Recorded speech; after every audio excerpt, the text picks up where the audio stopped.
My children were away from me for a year, and in the process, there was imbalance in the family structure through the divorce. The little child was 2.5 when he was away from his mother, me, and when he came back, he got totally bonded with his father. I have this feeling that he's not totally bonded with me, and when I hug all the 3 children individually, the other 2 embraced me with joy because they were older. And yet he who was the closest to me, when I even now hug him and I give him love, he is... But you see what happens. So no matter how that started, that is now your belief. And so you keep that active in your vibration. So even if he changed his mind, it would be hard for him to give you something different. Even though you want it, your vibration is not quite there. So what you're wanting to do is, in your mind's eye, practice the hug.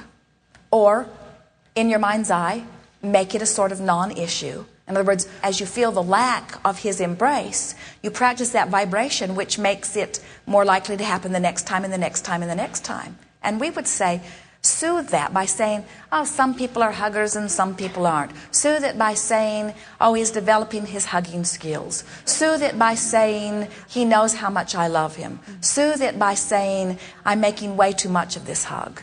In other words, we think that it is your feeling of having been part of some sort of abandonment that causes this feeling of discomfort within you that is matching up to that. In other words, we think that it is something that's stuck in your vibration much more than it is stuck in his vibration.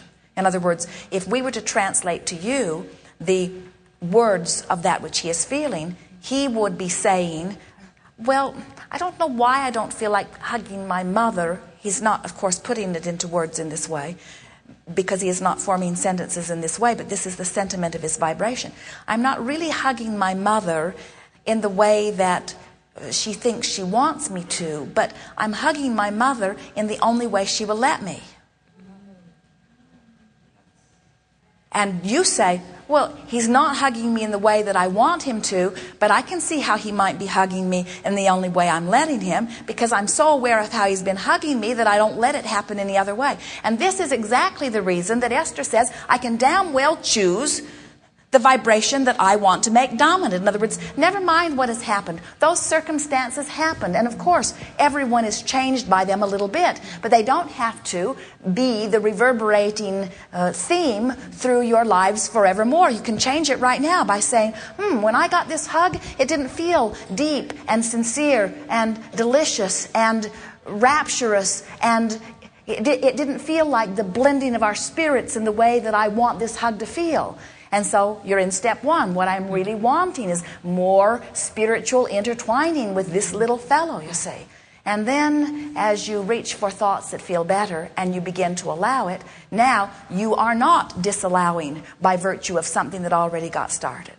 Now, this seminar today has been about not trying to hit things like that head on. Because when you've got something that's sort of raw and ragged in your vibration and you go to work on it, usually all you do is practice the vibration right where it is. And so this is the perfect opportunity for virtual realities. In other words, don't take these issues and try to imagine something different. Just go to virtual reality and find that happy place.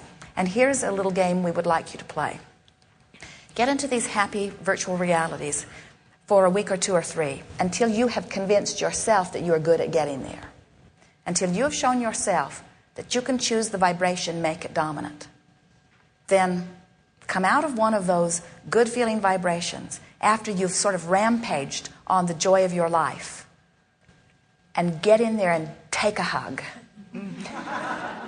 And watch how easily it comes forth when your vibration is there. But don't hug and test, hug and test, hug and test, hug and test, hug and test. Yes. Thank you. Yes, indeed. Yes, indeed. Here, then here.